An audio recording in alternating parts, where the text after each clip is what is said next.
What a wonderful conference. I was not able to be here yesterday, but I had the opportunity to sit in a couple of sessions this morning, and I learned.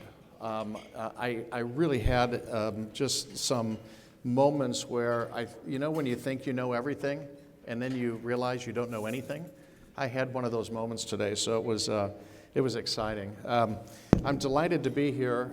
As I mentioned, I have the distinct pleasure of serving as the chair of the Commission for Higher Education this year, and I have an opportunity to work with such a dedicated Commissioner for Higher Education in Teresa Lubbers and an absolutely first-class staff that does amazing, amazing work.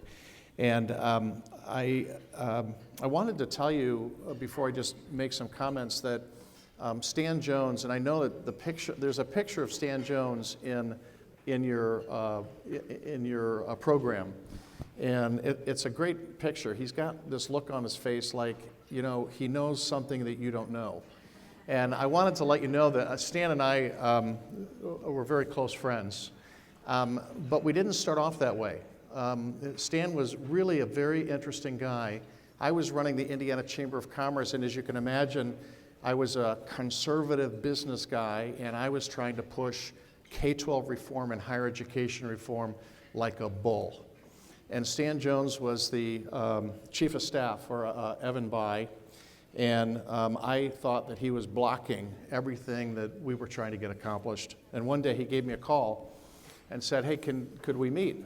And in my arrogance, I said, I really don't think there's anything we need to talk about. And he said, well, humor me. I'll meet you anywhere. And you pick the place. So I picked this crummy restaurant where hardly anyone ever went. And I picked 3:30 in the afternoon where I knew that I wasn't going to be seen with him. And I went in, and there was nobody in the restaurant. And I mentioned to the person that was at the front desk, I said, I'm here to meet somebody. I said, there is someone here. They're sitting in the back booth. And I looked, and I couldn't see anybody back there. And I looked, and I said, oh, there's something, must be wrong. There's a light bulb out or something. So I walked back to the booth, and there is Stan sitting there holding the bulb that he had unscrewed from the light so that we wouldn't be seen. And we became very, very close friends. And he was one of those guys that I wish you had known him, because he was truly remarkable. He was a bridge builder, and what we were able to get done over several years was pretty remarkable, and really put Indiana from not being a very innovative state in terms of K-12 reform and higher education reform to really at the very top. And then he went on to DC, where he started Complete College America. And that was driven because we were both deeply concerned that it was taking students too long to graduate, and we didn't have a sense that higher education was trying to accommodate the needs of students to move them through and give them a chance in life. So it's just not a picture of a guy in there. This was somebody that put his life's energy and work into really bettering higher education, particularly for those that were disadvantaged. And he just was a remarkable guy. I miss him. So in any case, with the privilege that I had in working closely with Stan, I learned and saw up front what a dogged reformer he was. And today, the reason that we're here to present two $5,000 awards was really because of Stan's vision and purpose, and much of what the Commission for Higher Education is doing in the area of really higher education reform, and what we're doing in leading the country has its base in what Stan launched and what he's done. So I couldn't tell you how pleased I am to be up here and telling you a little bit about the name behind these awards. So with that, I'd like to invite representatives from our campus award recipients to join me on stage, and to give each of them a few minutes just to tell you a little bit about their program. These awards do reflect Stan's commitment to finding out what works and why it's working, and then how to socialize and scale up those ideas throughout higher education. So without further ado, it's my pleasure to announce our 2 campuses to receive the Stan Jones Student Success Award, and I'd like to invite to the stage Purdue University's Purdue Promise and Ivy Tech Community College Associates Accelerated Program, or ASAP. So could I ask them to come up?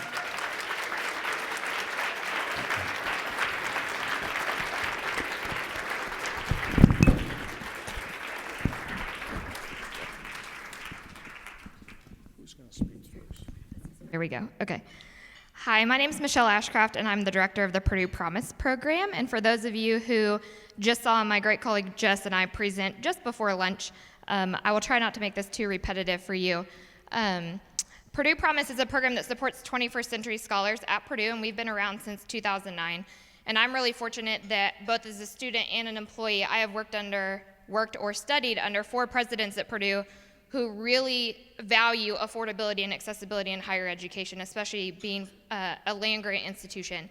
And so Purdue Promise grew out of another program called Purdue Opportunity Awards, in which President Jischke, who was president when I was a student, dedicated money to have at least 1 student from every county in Indiana be able to come to Purdue with a full financial needs scholarship for their first year to allow them to be able to access education at our institution.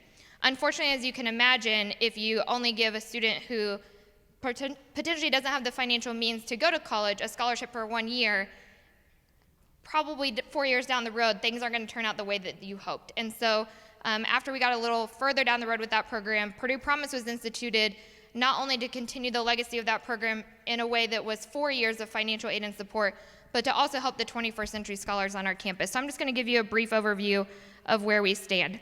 When the program was originally developed, it was to really address kind of a crisis in graduation rates. So nationally, I think many of you know, we kind of only talk about 6-year graduation rates because 4-year rates are so low.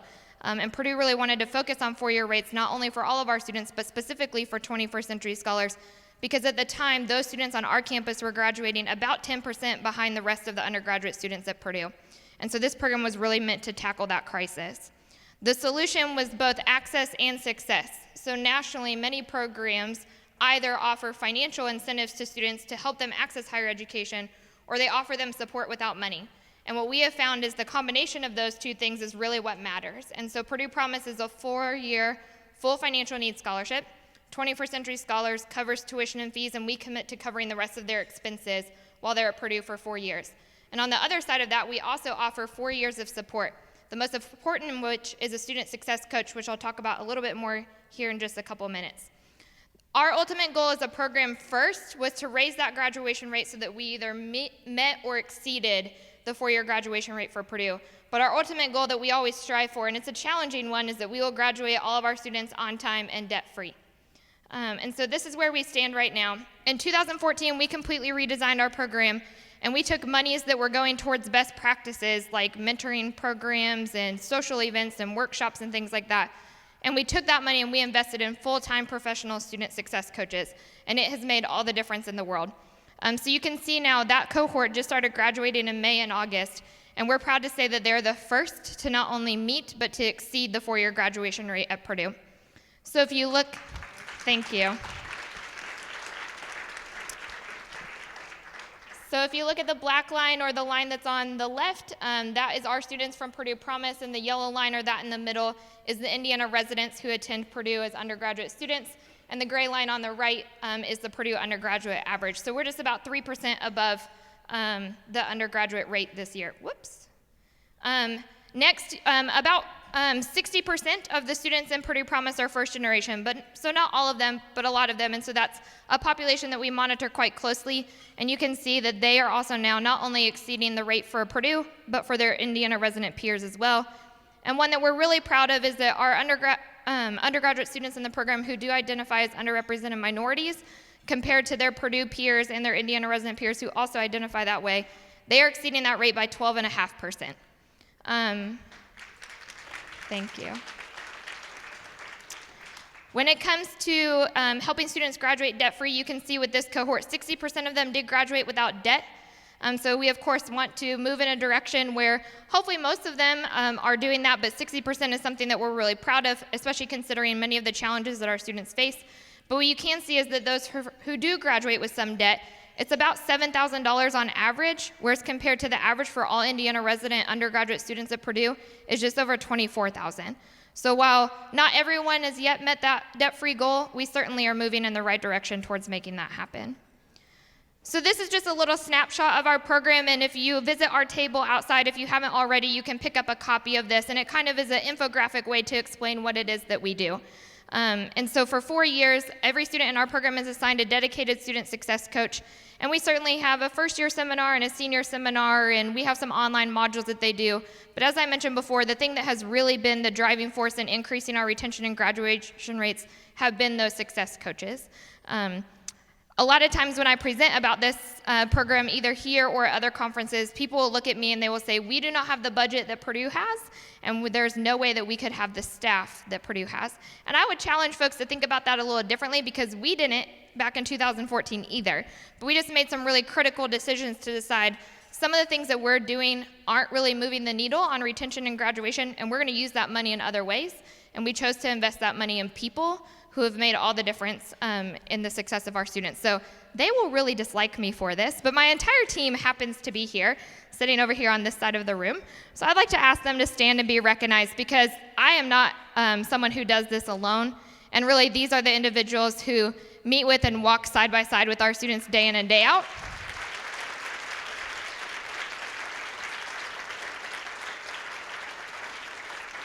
Thank you.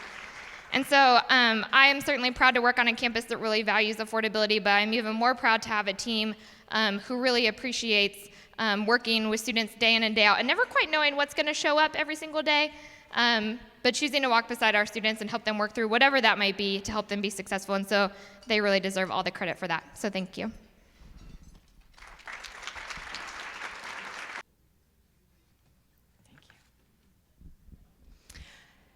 Good afternoon. I'm Dr. Paula Burt, and I am the statewide director of the Associate Accelerated Program known as ASAP at Ivy Tech Community College. And ASAP is a program that allows recent high school graduates to complete an associate degree in 11 months. We recruit recent high school graduates or 18 to 21 year-old students, and they need to have a 2.5 high school GPA in order to qualify. We provide wraparound support services that are holistic in nature to help them succeed, and the majority of our students know they want a 4-year bachelor's degree, and they just started Ivy Tech first, and so our degree programs are highly transferable. A brief history. We are currently recruiting our 10th cohort. We started in 2010 as a Lumina Foundation pilot program just to see if an associate degree in 11 months was possible. And our students showed that it was very possible and you can do it well. And so in 2014, we partnered with Lumina again for a statewide expansion grant where we are currently on 13 campuses and offering more than 12 degree pathways, of which 3 are workforce credential degrees as well. How in the world do students do this in 11 months? We provide a pathway that is a block schedule and cohorted. So students will complete 5 8-week terms. Most of our students will start in the summer immediately after high school graduation, and they'll complete their first 8-week term. And then in the fall, they'll complete the 2nd and 3rd, and then in the spring, the 4th and 5th 8-week term. We block morning instructional time. We give the students an afternoon lunch and prep time, and then they have an afternoon instructional time, Monday through Thursday. And then on Friday, we call it Flexible Friday, in which we're able to program. The ASAP team is able to program to meet students' needs, interventions, and so on. Data. Since program inception, 60% of our students who start with us will complete in 11 months. In the last 3 years, students who fall off pace for a variety of reasons will still complete in 2 years. 77% of those students will complete in 2 years. And then our students are, we work really hard to prepare our students to transfer and persist, and they realize that if they can do ASAP, they can do anything. And so 98% of our students will persist to either a bachelor's degree or another associate degree that's more workforce credentialed than the first one that they completed. How do we do this? What are the student support best practices that we use? First of all, we start with the end in mind. We have degree pathway that is programmed for them, much like the financial commercial where they paint the green line on the ground, and all you have to do is follow that green line to financial security at retirement. That's what we do for students. So it's very, very planned from the beginning. And then we also make sure that the students understand that their job for a year really is school. And as a result, we ask them to limit their work hours to weekend hours only, and we counsel them that about 15 to 16 hours a week is really all that they're going to be able to work and do ASAP well. And they actually sign a pledge that they understand that and agree to that before starting the program. And then on the family support side, we ask that usually students are staying in whatever family living arrangement they were in as a senior in high school. Both parties agree to put up with each other for one more year and allow the students to focus on school for a year. So the family support pledges all provide room and board, basically free of charge, and reduce the family expectations of chores and childcare so that that student really is freed up to do school full-time for those 11 months. Once we get them to campus, we have a very intentional onboarding process with a robust orientation experience. It's multi-day, where we expand the college success training. And then we really leverage during that time the learning community team building and feedback that we ask students to give us at the end of each term. The most important component of the program that contributes to their success is the support of their fellow students. And so we leverage that really heavily during that onboarding process to help them connect and build and strengthen that learning community. And then that makes the job of the support person easier because they lean on each other more. We give them the transfer scholarship criteria almost day one. So that's their carrot. They know if they were to qualify for Phi Theta Kappa, they would get the presidential scholarship at Ball State. Or if they meet this criteria, they could qualify for the ASAP scholarship at IUPUI. We have that transfer scholarship information out there immediately so the student can set that as their goal, their performance goal. And it helps provide a way of paying for the next phase of college. And then we do growth mindset training because if a student runs into a barrier, it's when they run into a barrier that they have those skills and that self-talk to help them get over it or around it. So we're very intentional in the onboarding. Once we get into the instructional time, we use proactive advising, and there is an ASAP mentor coordinator on every campus that one of my team members described herself as we're part mentor, part parent, and part probation officer. And so they are very, and in fact, the student feedback says that behind the peer support, the coordinator, that mentor, that ASAP mentor is the most important component of their success. And with that, I want to recognize my fabulous team of ASAP leads who are on the ground working with these students day to day. So would you guys please stand up?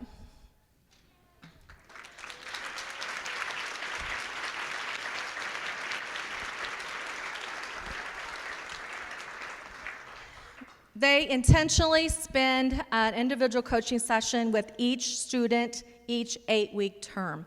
When we first started out, we were only seeing the students that had trouble, that had problems, and we realized the kids that are doing okay or the students that are doing okay, we really don't know where they're at and what their plans are for transfer. So we were more proactive and having an individual coaching session with every student, regardless of their current performance in class. And then that special feature of the program is Flexible Friday programming. It's a variety of things, and it's flexible, and it is highly independent or individualized based upon the cohort need. But if the instructors are saying these students don't know how to, they're struggling with reading comprehension, that the coordinator can bring in a specialist and have an intervention with that group to teach them reading strategies. So it's very individualized.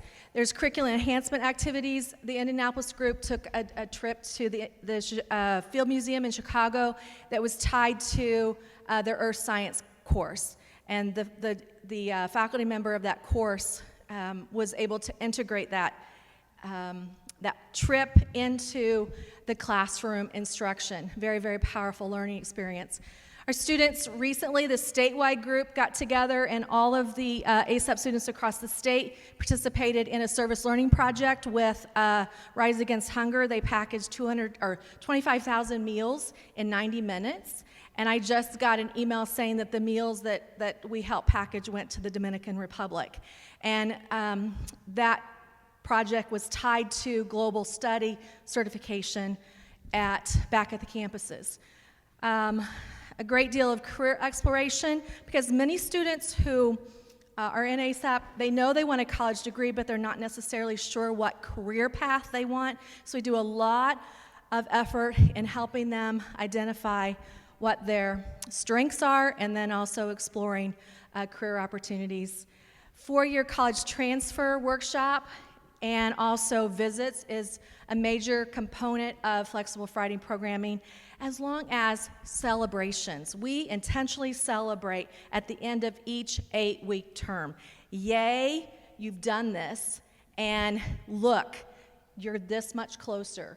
And we just celebrated last week the end of the fall semester, which means they're already sophomores in college. And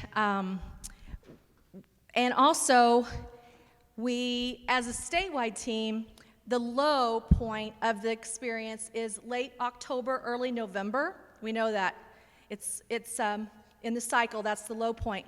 And so strategically, Dr. Elserman hosts the ASAP Student Leadership Summit. We bring all the students together. We have a racing theme, and it was at the Indianapolis Motor Speedway this year. Racing to the finish line was the theme, and it allows the students to interact. With other ASAP students across the state. They realize that what I'm experiencing right now, the struggles that I'm experiencing right now, other students are right there with me. It's a day of encouragement and also celebration, and very, very powerful. The future of ASAP, we're working to build capacity, and a lot of the Ivy Tech initiatives that are beginning to launch are going to help ASAP build capacity. One specifically, the TSAP, what Ivy Tech has branded as Transfer as a Junior Pathways, will allow ASAP to broaden the pathways that we're able to recruit to and be able to deliver in an accelerated format. Workforce alignment, again, those pathways. With Ivy Tech moving to 8-week courses, which Dr. Monroe, our provost, is going to share more about that, with more 8-week courses moving, or more pathways moving to an 8-week course format, we'll be able to deliver that on an accelerated manner as well. ASAP 2.0, as the high schools are doing, we're reducing random acts of dual credit and strategically working to create pathways of dual credit.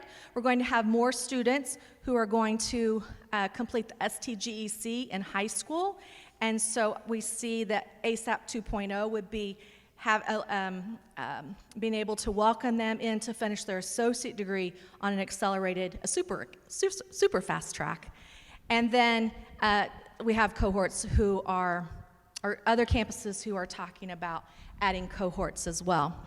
And then the other thing that we want to work on is affordability. Continue to develop four-year transfer partners. This wouldn't necessarily apply to affordability while they're Ivy Tech, but it's helping them find pathways to pay for a bachelor's degree. So additional scholarships and helping to make that carrot or more carrots available to them to motivate them to do well while at Ivy Tech. And then working to develop college-wide open educational resources, which Dr. Monroe will tell you more about, but it's bringing the textbook fees down. The only cost of ASAP that the ASAP team, leadership team, has any control over is what textbooks we use in are available to use in our courses. And we're working on an open initiative to bring that cost way down. At this point, I'm going to turn over the mic to Dr. Monroe because I often describe ASAP as if you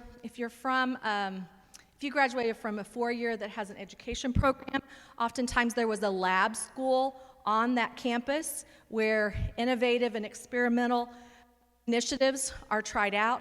ASAP often is the lab school for Ivy Tech, and many of the things that have worked for us on a very small scale is now being implemented on a large scale. So Dr. Monroe is going to tell you more about that. Thanks, Paula. Certainly, as we think about, and I'll build on what Dr. Watson-Spivak said, how we fix the institution to adapt to the needs of the student, we really do look to the ASAP program to help us learn and inform us about what works for students. And the first one is open educational resources. I know many of you as student advocates often have to convince faculty of the things that can be done by data. And so we are working very hard to study each one of these things very intensively to make sure that they work well for faculty and they work well for students. And the first is open educational resources. We are right at a perfect tipping point with open educational resources at Ivy Tech. We're serving more than 25,000 students each year. I will not be satisfied until that is 150,000 students a year, but we save them about $1 million a semester through open educational resources. Done in partnership, grown significantly with Paula's work and the work of the entire ASAP team. We can't wrap the same arms of service around every student that we can wrap around them in ASAP.